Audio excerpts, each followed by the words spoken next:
we never see the beautiful picture God has painted for us because we're always standing on the canvas. And life is about perspective. And what seems like, a dark color that's around you when you pull back might be a beautiful painting. And that's sort of how life is. You need to trust that whatever you're going through, whatever's happening now, there's always a bigger moment for that. And some beauty will come out of it. Stay connected to gratitude. Hit the follow button right now and join thousands of listeners tuning in each week. We're the Gratitude Seekers. Come join us.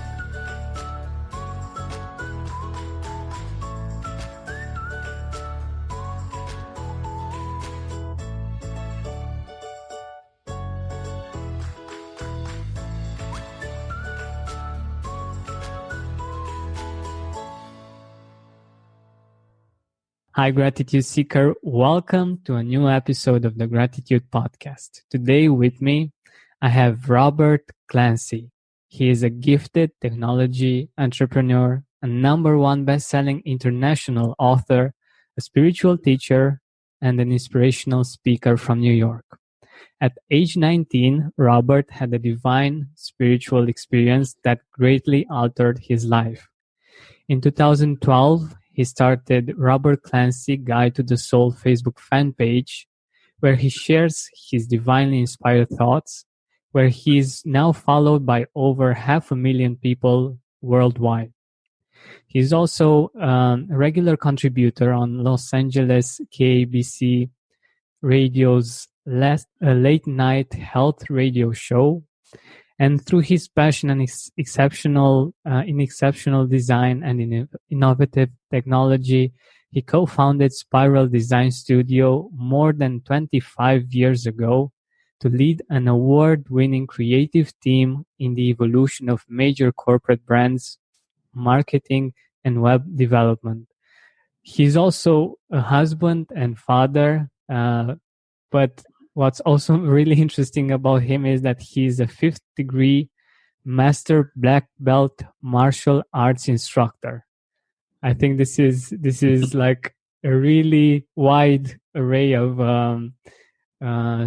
things that he's really good at, and I'm really happy to be able to have him here for you. Robert, welcome to the Gratitude Podcast. Well, thanks for having me here today. And I paid you well for all that introduction.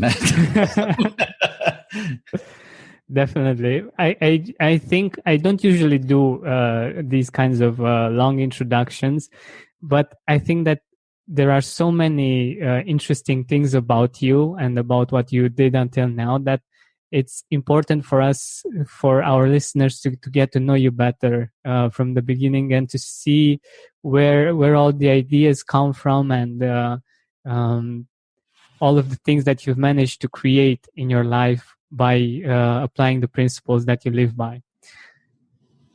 Great. Yeah, no, I appreciate it. And I love connecting with people. So that's one of my main goals in life. That's wonderful. That's wonderful. All right. So my first question is, what does gratitude mean for you, Robert? Well, true gratitude for me is knowing every single day you have can begin with a sunrise in your heart, but it's up to you to bring that light to the world. And it's about first sharing a smile with yourself for being grateful that you're still here, that you made it through another day, and that you have another day to begin again. Every day is a renewal. So if you had a bad day the day before, you have a new day coming. So that's the gratitude of that moment, and knowing that, the sun's out today, and even the sun has to face clouds and dark days, but it still has to shine. It never stops shining. And I think that we can take a hint from the sun. Yeah, I love it. I love it. It's like gratitude. It's always there in the background of our hearts. And sometimes it gets cloudy. Sometimes the weather is really not good. And but sometimes it shines, and it's very beautiful when we're enjoying that. But do you have a certain quote that you love about gratitude? I know that you love quotes, and I know that Yes. you have several quotes of your own, so let us know. Yeah, it's giving thanks, for the family that surrounds you. Give thanks for the love that surrounds you.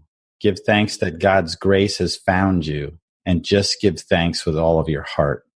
That's what Mhm. gratitude is. It's just giving thanks for everything in your life, all the circles that surround you, your family, your friends, your business circles, and then the world. And you have all of those pieces that you can connect to. And I always find that bring your smile, and that's the best way to start it. I love it. I love it. We also had the meeting before actually having the this interview, and you mentioned something that I thought it was just brilliant. To see our life as a painting, like us being on the Yes. canvas. Do you want to share with us a Yeah. little bit about this? I I wrote those words a couple of years ago, and it's we never see the beautiful picture God has painted for us because we're always standing on the canvas. And life is about perspective. And what seems like, a dark color that's around you when you pull back might be a beautiful painting. And that's sort of how life is. You need to trust that whatever you're going through, whatever's happening now, there's always a bigger moment for that.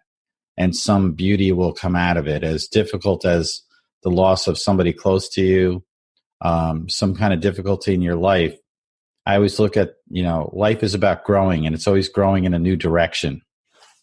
All plant life and everything on this planet reaches for the light. And that's what we should be doing. It's the same thing. It's the way the earth is. And if you look up, that's where the light is. And look up has a metaphor of raising your chin and raising your heart to that level too, and trying to understand the bigger picture. And that's where you can find peace. I love it. I love it. For me, it's very powerful because I can imagine being on the canvas. I can imagine being having a certain color around me, and when I look at it as a masterpiece, as a painting, a beautiful painting, and seeing myself as just little part of it, and seeing the whole picture is something uh, very visual and very beautiful to see. There is actually this movie, but I really don't remember. Um, it's a movie with the afterlife in Yes, which, Robin Williams. yeah, exactly, Yes. exactly. And I love when I think about this picture, I think about that movie, and I think that it's so visual, and it's so easy to see our life in this way, and I think it's very helpful when we're in a dark place to see that in fact it's just a part of the canvas, and to see the whole perspective. I think this is something that's very useful for us, and also the black parts, or the darker parts, help highlight the beautiful parts in a painting, right? Yeah. And that movie is What Dreams May Come. Yeah. And I actually recently spoke to the producer of that movie. Wow. He Wow. produced Somewhere in Time as well, that had Christopher Reeve and Jane Seymour. And he also produced that movie with Robin Williams and a couple of other movies. But I had a great conversation with him. Yeah, I think you need to be really brilliant to be able to produce such a masterpiece of Yeah. And when you were speaking, I was thinking, it brought a thought to my mind. I get the same feeling when I'm at a wedding and when I'm at a funeral when it regards love. mhm, They're both, it's like a sad love, when people are grieving, but it's the same intensity. mhm. And it just means that love is on both sides of that equation. This show is sponsored by BetterHelp. I'm sure many of you, my dear gratitude seekers, are givers. You give so much of yourself until you run dry at times. You too deserve to receive support, to matter, to be listened to, and to receive help when you need it. What I like most about therapy is that there's someone there to help you think about yourself for a change, about your needs, your desires, without feeling selfish. I know for myself that if I don't do this, I ultimately get resentful and frustrated, which hurts the relationships that I really care about. Give BetterHelp a try. It's online, it's flexible, and you get matched with a licensed therapist in no time. Find more balance with BetterHelp.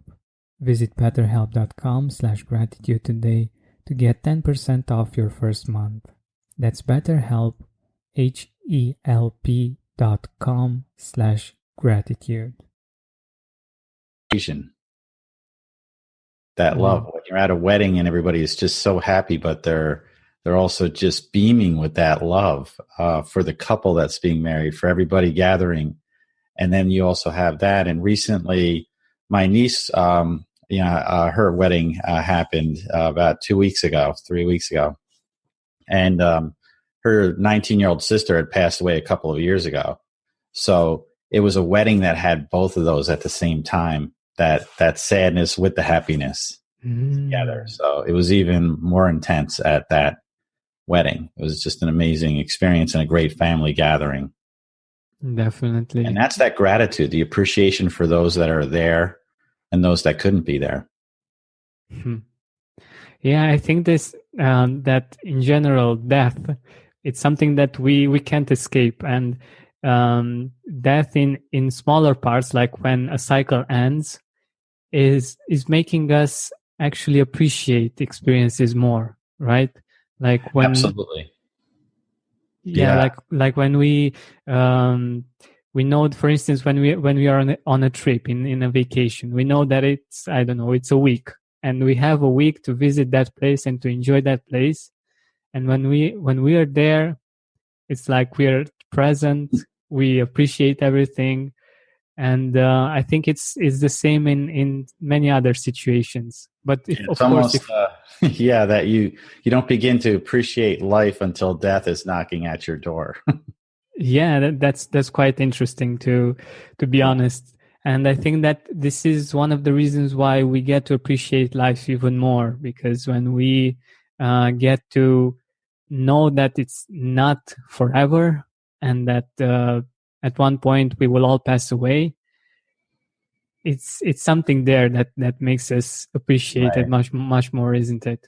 And I always look at it that we're supposed to ride it all out, the good and the bad. You can't escape, and taking the easy way out. I know a lot of people struggle with depression, and even suicide is very difficult topic, and a lot of people are struggling with that. And my mission is to change that perspective, that get through it. This, just because there's a storm doesn't mean it's not going to clear up whatever you're going through in life. And I met this young man who ended up in the hospital. I was invited over, and it was the suicide lockdown ward, and I got to sit with a group of about 12 people who all attempted suicide the week prior.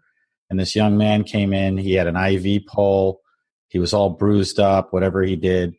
And I said, "So what's going on?" And he said, "I lost my dad, and he was my best friend, and I can't live without him. And I just can't live like that."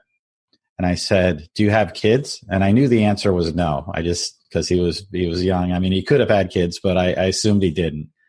And he said, "No." And I said, "Well, don't you want to be the dad for your kids that your dad was for you?" Wow. And he literally, tears came down his cheeks. And he said, "I never thought about that." That's perspective. It changed his whole outlook. And he was smiling ear to ear a couple minutes later. And then he realized, what am I doing? Exactly. It's the best way I can honor my dad's legacy is to be that kind of dad. And he realized he was throwing that away. And I said, if your dad was here, he'd tell you that right now. Wow. This is deep. It's really beautiful.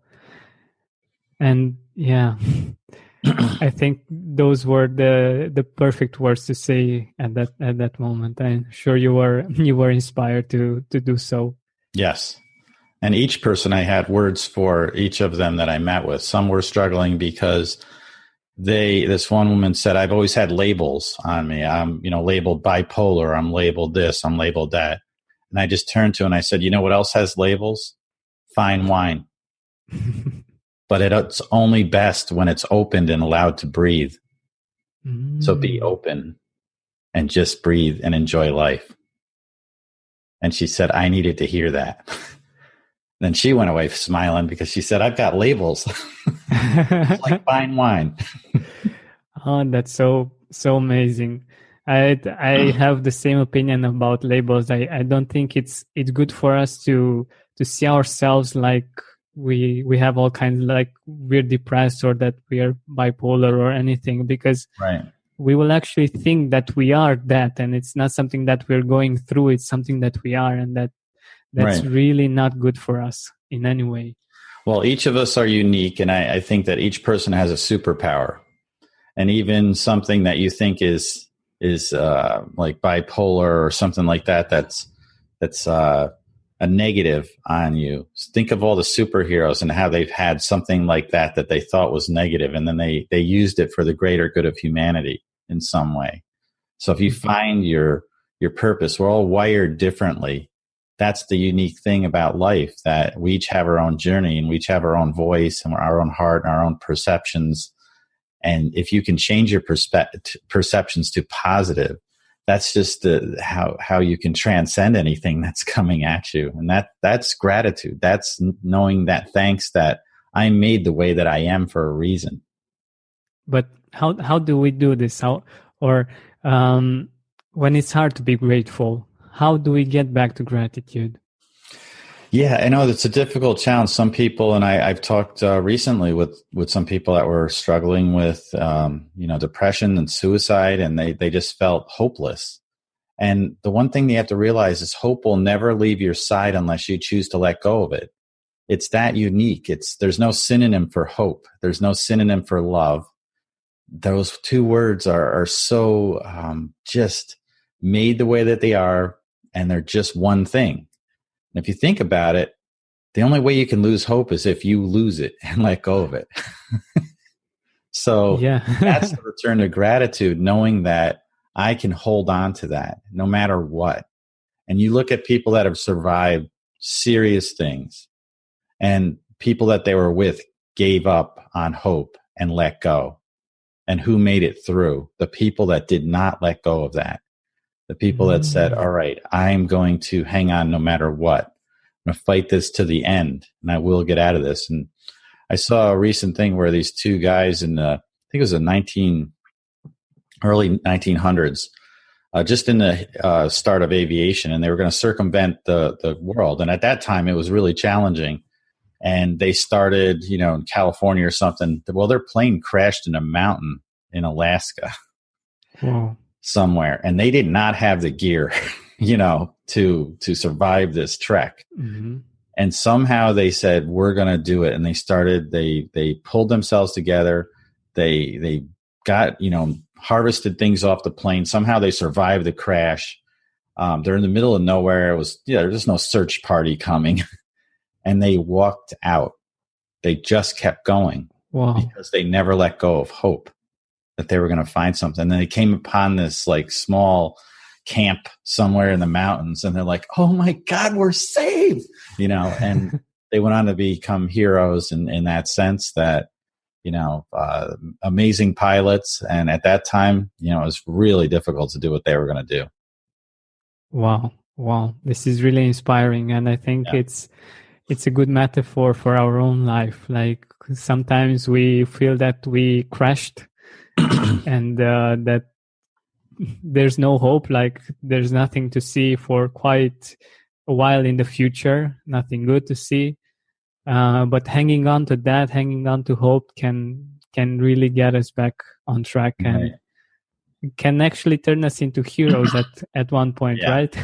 And I'm always inspired by, Olympic athletes and people that have had adversity or some kind of challenge, and they go back and they, time and time again, and they'll just pick themselves up and go for the gold. They're working for that and push themselves to those limits to really, it takes focus, it takes practice. And I talked to a lot of my martial arts students, I said, how many of you are really good swimmers?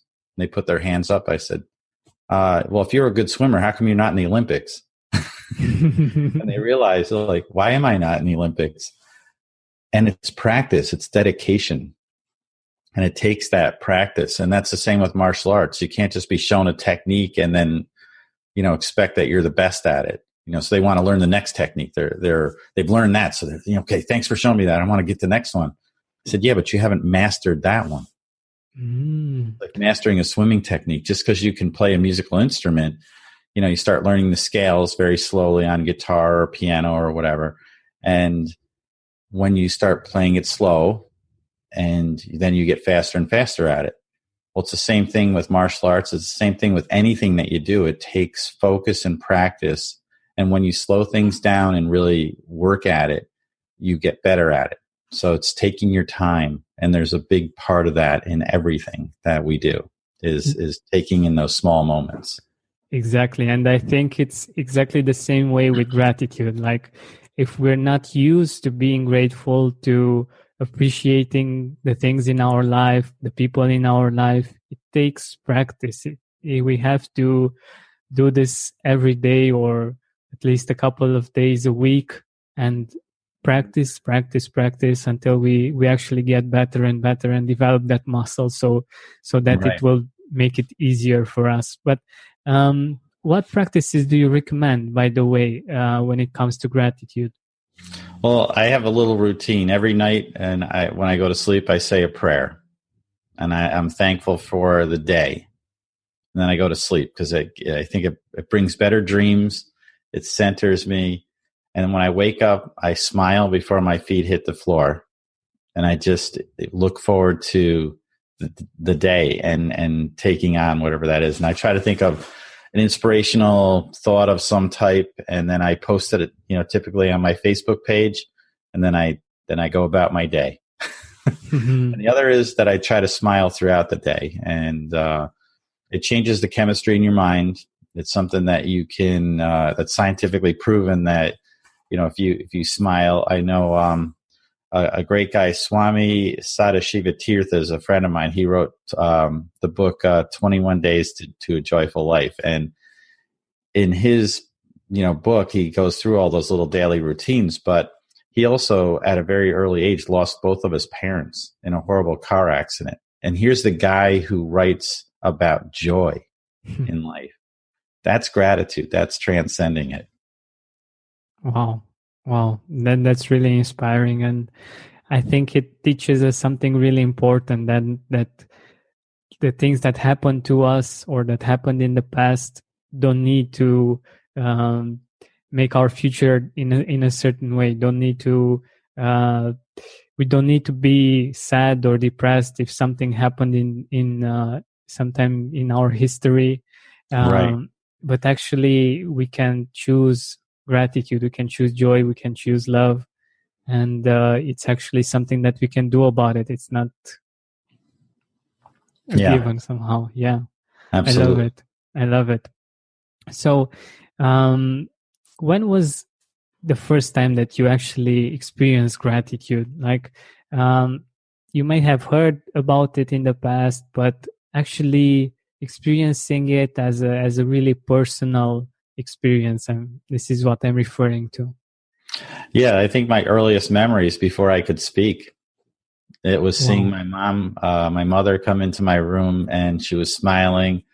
And I just remember that smile, and she had that on her face throughout her entire life. So I look back at the entirety of her life and realize that I lived with that smile, and that's gratitude of knowing that, I had a mother that did that for me and did it for everybody. Because at her wake during her funeral, she was a beautician, and people, these women would come up to me and say, your mother always made me look beautiful, but more than that, she always made me feel beautiful. And that's gratitude. So my earliest memory is with my parents, and especially my mother was my first earliest memory of that. That's so beautiful. That's so beautiful. And I think one thing that's important about what you just said, many things are important, but this one, I think it's really interesting, that more than the actual outlook, how we look on the outside, it's important that we feel appreciated, and this makes us radiate This makes us be even more beautiful from the inside, right? Right. And when you can bring that to other people, that's when you create beauty, because you're sharing that love with everyone. And love is such a simple word, yet it simply means everything. And it's how we're connected to the very fabric of the universe. It's like the threads that hold it all together and connect us together. And using that, and I have a great acronym for love. It's leadership, opportunity, volunteerism, and enthusiasm. And you bring all of that into your heart, because you need to lead with love. You need to create opportunities with love. Bring volunteerism is creating love. And enthusiasm is just the manifestation of everything else that comes from that. So you bring that out into the world and you have everything that you ever need. That's so beautiful. That's so beautiful. And I know that you've had some experiences before, having that spiritual experience, like not so positive experiences, we could say. And I'm wondering if you have a message for our younger listeners about gratitude. Yeah, it's I wrote these words, and these were what I think I wanted to share today. It's, as humans, we're all flawed, but isn't that true of most diamonds until they're shaped with kindness and polished with loving care? All flowers eventually wilt, and all tears will dry in time, and all colors may fade in the setting sun. But unconditional love endures forever in the hearts of everyone you've touched with your beautiful soul. And that's how we shine. That's how you can shine with gratitude. That's amazing. That's amazing. I love the words, and I love the choice of the words, and it really resonates. And I really hope that it's inspiring for our younger listeners. And I'm also curious if you want to share with us who are the people that impacted you that you're very grateful for and that you would like to mention. Yeah, I mentioned my mother, and that's somebody, she taught me the purpose of volunteering and sharing that smile with everyone and making people feel beautiful. And there's also my father. He was in World War II and was part of the D-Day invasion. And he went through some major things there, but he volunteered to do that, to stand up for others. And I remember when I was very young, probably 6 years old or so, that he knelt down next to me and said, be a leader, not a follower, but know when you need to lead by following. But most of all, be a leader in some way. And it was all about, for him, leadership. And I remember him teaching me what leaders were and why, and brought that to me. So I can lead with love. And that's the combination of both parents. Wow, that's so beautiful. And I think it's really a way of expressing your appreciation for them, that you got both of their lessons, and you're expressing them into the world. And I think this is very beautiful. So we are nearing the end of our time together, and I would love to know where we can find you, where we can see your work. Yeah, I just launched my new website, which is guidetothesoul.com, and it's a completely redesigned site. So I've got videos up there. I have all sorts of content. I'm posting a lot of my interviews, so you can hear other things. And I do probably about 3-4 interviews a week, so it's awesome. There's tons of content. And also on my Facebook page, if you want to connect there, it's facebook.com/guidetothesoul. And the links are on my other site. And then my third area is Soul Ciphers. That's my latest book that came out, and I have a website for that too. So it's Soul Ciphers, CYPHERS.com. And it has, again, more video and other content, and there's some special offers there. All right. So make sure you go there, you visit Robert in his many places where you can find him online.